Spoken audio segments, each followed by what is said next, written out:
MA Baby CPM general secretary ആകും. അന്തിമ തീരുമാനം കേന്ദ്ര കമ്മിറ്റിയിൽ. KK ശൈലജയെ PBയിലേക്ക് പരിഗണിക്കില്ല. ശൈലജയെ വെട്ടിയത് കേരള ഘടകം തന്നെ. PK ശ്രീമതിക്ക് ഇളവ് നൽകിയേക്കും. കേരളത്തിൽ നിന്ന് പുതുതായി ആരും PBയിൽ ഉണ്ടായേക്കില്ല എന്നും സൂചന. ഗൗതം അനന്തനാരായണൻ ചേരുന്നുണ്ട് വിവരങ്ങളുമായി. ഗൗതം, പിണറായി വിജയൻ എന്ന മുഖ്യമന്ത്രി അല്ലെങ്കിൽ മുഖ്യമന്ത്രിക്ക് നിയന്ത്രിക്കാൻ കഴിയുന്നവർ മാത്രമേ CPMന്റെ ജനറൽ സെക്രട്ടറി സ്ഥാനത്തേക്ക് വരികയുള്ളൂ എന്ന ആക്ഷേപങ്ങളെല്ലാം നിലനിൽക്കുകയാണ്, അല്ലെങ്കിൽ ആ പരിഹാസങ്ങളെല്ലാം നിലനിൽക്കുകയാണ്. MA Baby CPM general secretary ആകുമെന്നൊരു റിപ്പോർട്ട് ഈ ഒരു ഘട്ടത്തിൽ പുറത്തേക്ക് വരുന്നത്. കേരള ഘടകത്തിന് എതിർപ്പുണ്ടായിരുന്നു എന്ന് ആദ്യഘട്ടത്തിൽ പറയുമ്പോഴും പിന്നീട് MA ബേബി ജനറൽ സെക്രട്ടറിയായി വരിക എന്ന് പറയുന്നത് സംസ്ഥാന ഘടകത്തിന് ഏറ്റ ഒരു വലിയ തിരിച്ചടിയായി നമുക്ക് കാണാൻ സാധിക്കുമല്ലോ. മാത്രവുമല്ല, അന്തിമ തീരുമാനം കേന്ദ്ര കമ്മിറ്റിയിൽ ഉണ്ടാകുമെന്ന് പറയുമ്പോഴും KK ശൈലജ ഉൾപ്പെടെ PBയിലേക്ക് പരിഗണിക്കില്ല എന്നൊരു സൂചന കൂടി ഉണ്ടല്ലോ.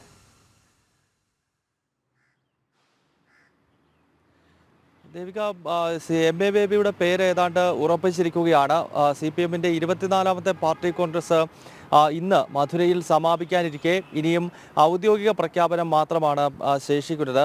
MA ബേബി ജനറൽ സെക്രട്ടറി സ്ഥാനത്തേക്കും അതോടൊപ്പം തന്നെ പുതിയ പോളിറ്റ് ബ്യൂറോയുടെയും പുതിയ കേന്ദ്ര കമ്മിറ്റിയുടെയും ഔദ്യോഗികമായ പ്രഖ്യാപനം ഇന്നിപ്പോൾ CPMന്റെ നേതാക്കൾ മധുരയിൽ വെച്ച് നടത്താൻ പോകുന്നു.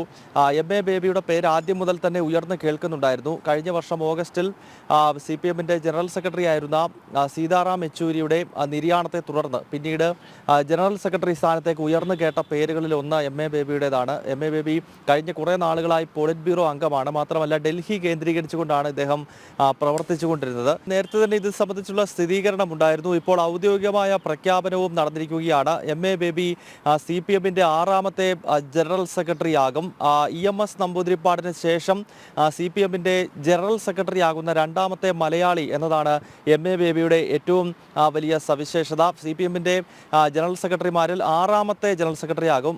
പാർട്ടി രണ്ടായി പിളർന്നതിന് ശേഷം ആദ്യം കമ്മ്യൂണിസ്റ്റ് പാർട്ടി ഓഫ് ഇന്ത്യ ആയിരുന്നത് പിന്നീട് 1964 രണ്ടായി പിളരുകയും CPMഉം CPIയും രൂപപ്പെട്ടതിന് ശേഷം ഇതുവരെ 5 ജനറൽ സെക്രട്ടറിമാരാണ് CPMന് ഉണ്ടായിട്ടുള്ളത്. ഒന്ന് സുന്ദരയ്യ, മറ്റ് രണ്ടാമത്തെ ജനറൽ സെക്രട്ടറി ആയത് EMS നമ്പൂതിരിപ്പാട്, അതിനുശേഷം പിന്നീട് പഞ്ചാബിൽ നിന്നുള്ള നേതാവ് ഹർകിഷൻ സിംഗ് സുർജിത്ത്, അതിനുശേഷം പ്രകാശ് കാരാട്ട്, പിന്നീട് സീതാറാം യെച്ചൂരി. അങ്ങനെ ഇതുവരെ 5 ജനറൽ സെക്രട്ടറിമാരെയാണ് CPM കണ്ടിട്ടുള്ളതെങ്കിൽ ആറാമത്തെ ജനറൽ സെക്രട്ടറിയായി മലയാളിയായിട്ടുള്ള MA ബേബിയെ തെരഞ്ഞെടുത്തിരിക്കുന്നു. MA ബേബി കഴിഞ്ഞ കുറേ നാളുകളായി CPMന്റെ പോളിറ്റ് ബ്യൂറോ അംഗവും രാജ്യ തലസ്ഥാനമായ ഡൽഹി കേന്ദ്രീകരിച്ചുകൊണ്ട് പ്രവർത്തിക്കുന്ന വ്യക്തിയുമാണ്. അദ്ദേഹത്തെ ഇപ്പോൾ CPM ജനറൽ സെക്രട്ടറിയായി തെരഞ്ഞെടുക്കുമ്പോൾ MA ബേബിക്ക് മുന്നിൽ വലിയ കടമകൾ തന്നെയാണ് നിൽക്കുന്നത് എന്ന കാര്യത്തിൽ യാതൊരു സംശയവുമില്ല. കാരണം പാർട്ടി തെരഞ്ഞെടുപ്പ് കമ്മീഷന്റെ ഔദാര്യത്തിൽ മാത്രം ഒരു ദേശീയ പാർട്ടിയായി നിലനിൽക്കുന്ന ഘട്ടത്തിലാണ് MA ബേബി പാർട്ടിയുടെ താക്കോൽ സ്ഥാനം ഏറ്റെടുക്കുന്നത് എന്നതാണ് ഏറെ ശ്രദ്ധേയമായ ഘടകം. കാരണം CPMന്റെ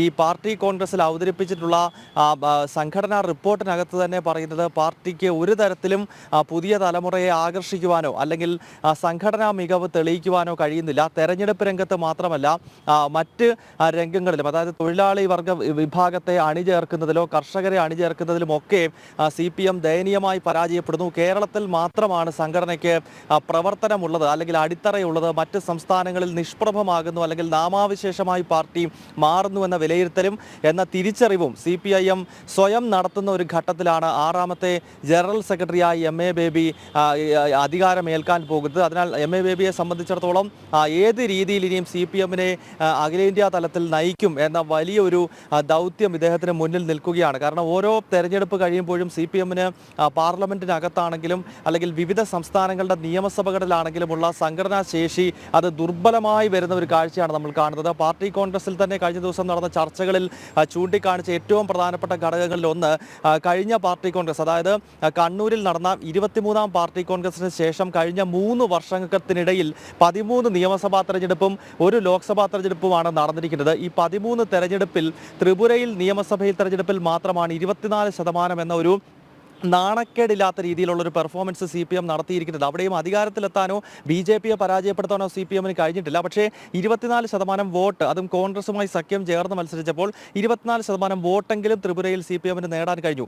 ബാക്കി 12 നിയമസഭാ തെരഞ്ഞെടുപ്പിലും CPMന്റെ അവസ്ഥ എന്ന് പറയുന്നത് 1% വോട്ട് പോലും ഒരു സംസ്ഥാനത്ത് നേടിയിട്ടില്ല.